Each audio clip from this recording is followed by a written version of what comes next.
नमस्कार। सनातन धर्म की जय हो, भारत माता की जय हो। साथियों, राहुल गांधी ने रायबरेली से अपना अंतिम दिन नामांकन भर दिया है, यानी कि वे रायबरेली से अब दूसरी सीट पर भी चुनाव लड़ेंगे। वायनाड में जब उनको खतरा पैदा हुआ मुस्लिम बहुल सीट पर, तब राहुल गांधी वापस अपने वंशवाद की सीट पर, अपने परिवारवाद की सीट पर वापस आ गए। राहुल गांधी जब 2019 में अमेठी में डर सताया था हार का, तो वे भागकर वायनाड गए थे मुस्लिम बहुल सीट पर, जहां पर मुस्लिम लीग का बड़ा अच्छा वर्चस्व है। राहुल गांधी ने अमेरिका में बैठकर वहां से मुस्लिम लीग को 100% सेकुलर पार्टी कहा था। वह मुस्लिम लीग जिसके कारण भारत का बंटवारा हुआ, धार्मिक आधार पर एक देश बना, 33% भूभाग हमारा चला गया, नरसंहार हुआ बंटवारे के समय, और सबसे ज़्यादा इस्लामिक कट्टरपंथियों ने जो हिंदुओं की हत्याएं की हैं, इसी मुस्लिम लीग के कारण हुई थी। ये जिना की सोच वाली पार्टी मुस्लिम लीग, जिसको राहुल गांधी 100% सेकुलर बता रहे हैं, ये राहुल गांधी की विचारधारा है। राहुल गांधी के लिए उनकी मां सोनिया गांधी ने चुपचाप से पहले ही दूरदृष्टि रखते हुए, राजनीतिक दूरदृष्टि रखते हुए, गुजरात कोटे से अपना नामांकन राज्यसभा से करा लिया और वे राज्यसभा से सांसद बन गई। तब कोई नहीं समझा था कि राहुल गांधी इस सीट से चुनाव लड़ सकते हैं। गांधी परिवार की ये सबसे सुरक्षित सीटों में से मानी जाती है। आंकड़े इस बात के गवाह हैं। राहुल गांधी जो भारत जोड़ो यात्रा कर रहा था, सैकड़ों किलोमीटर, जो इसकी बहन जो बड़ी बड़ी बातें करती है कि दक्षिण से पूरब तक और पूरब से पश्चिम तक और उत्तर तक, जो राहुल गांधी ने अरबों रुपए खर्च किया है, एसी के जो कंटेनरों में राहुल गांधी घूमे हैं, विदेशी जो टूल किट हैं उस टाइम आई हैं, और राहुल गांधी जो जो भारत विरोधी बातें की हैं, हिंदू विरोधी बातें कही हैं, बहुसंख्यक विरोधी बातें कही हैं, वो राहुल गांधी इस भारत जोड़ो यात्रा से अपने लिए एक सुरक्षित सीट नहीं ढूंढ सके। ये इसका कंक्लूजन है। माँ 77 साल की माँ ने कितना बड़ा सेक्रीफाइस किया अपने लाड़ले के लिए, अपने बेटे के लिए, और माँ कर भी कह सकती है 77 साल में बूढ़ी माँ। उसने इसको राजनीतिक वरदान दिया अपनी सीट खाली करके, राहुल गांधी के लिए, अपना वंश बढ़ाने के लिए, अपना परिवारवाद बढ़ाने के लिए, राजनीति में अपने वंशजों की सीट को सुरक्षित रखने के लिए। हालांकि इनका जो जीजा है रॉबर्ट वाड्रा, वो भी चाहता था, प्रियंका गांधी भी चाहती होंगी। रॉबर्ट वाड्रा ने तो बताते हैं कि पूरे अमेठी में अपने पोस्टर लगवा दिए थे, मगर अपनी सास के सामने अपने मन की व्यथा और कथा को नहीं कह पाए। इनके घर में लोकतंत्र है नहीं। वहाँ पर राहुल गांधी के अलावा कुछ नहीं चलता। जो राहुल गांधी कह दें, अगर दिन को रात कह दें तो रात ही होगी। तो ये तो हाल है। अब जो राहुल गांधी ने घोषणा पत्र दिया है, राहुल गांधी जो भाषणों में कह रहे हैं, जो विचारधारा की लड़ाई लड़ रहे हैं, इससे आप स्पष्ट रूप से समझ सकते हैं राहुल गांधी किस ओर जा रहे हैं। वे धारा 370 को पुनः बहाल करने की बात कर रहे हैं। आपने धारा 370 के पहले भारत के जो माहौल है कश्मीर का, आप जानते हैं। पाकिस्तान आए दिन वहाँ आतंकवादी भेजा करता था। उस रास्ते से पूरे देश में आतंकवादी आते थे। पाकिस्तान वहाँ से नकली करेंसी भेजा करता था, ड्रग्स भेजा करता था पाकिस्तान।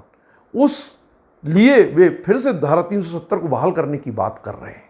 वे पाकिस्तान को मजबूत बनाने की बात कर रहे हैं, एक तरह से आर्थिक रूप से। जो पाकिस्तान के हालात पिछले 10 साल में, 2014 के बाद, इनकी माँ की सत्ता जाने के बाद भिखारी जैसे हो गए हैं, उस पाकिस्तान के लिए राहुल गांधी क्या क्या करना चाहते हैं, आप विचार करिए।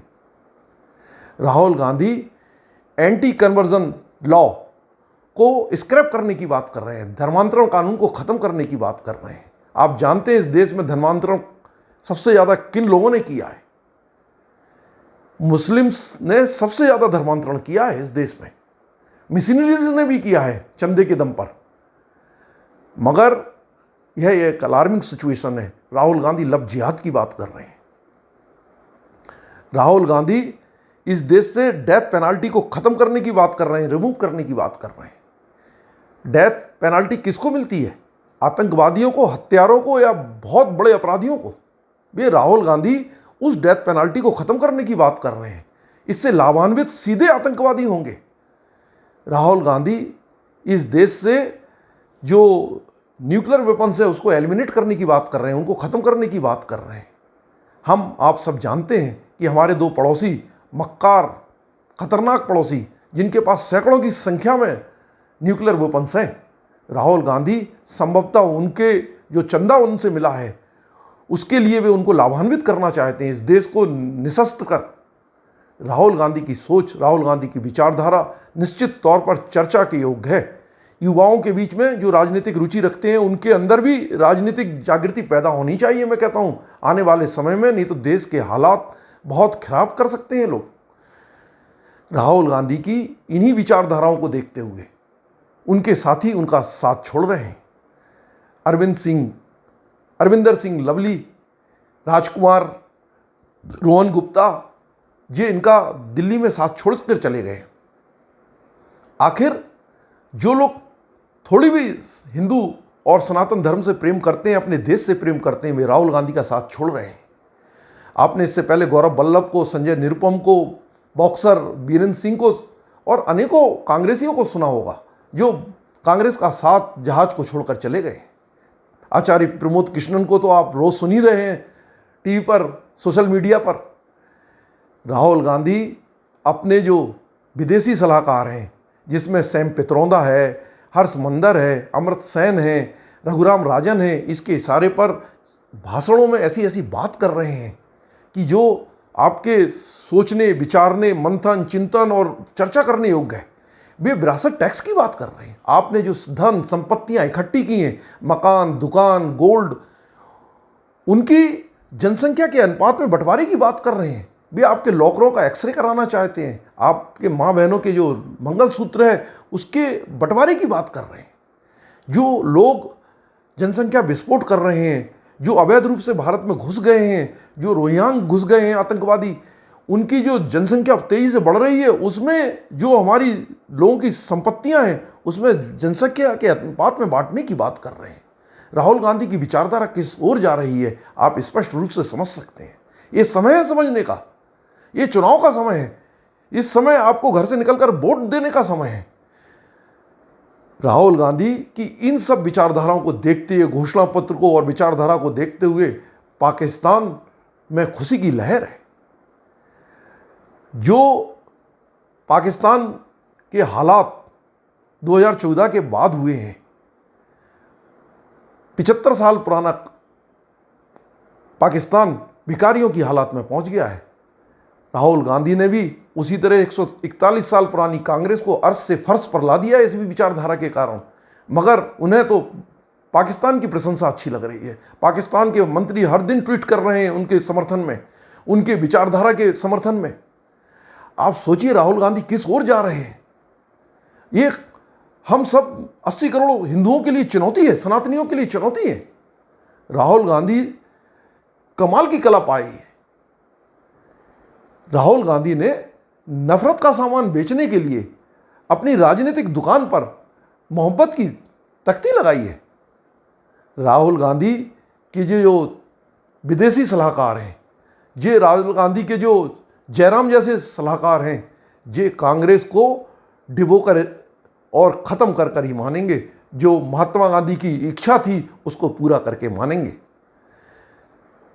वाड्रा को, प्रियंका गांधी को इससे बहुत बड़ा झटका लगा है। इनके परिवार में भी कोई शांति नहीं है। ये सब एक दिन निकल कर बाहर आएगा। हमें देखना है 20 तारीख को क्या होता है इस सीट पर।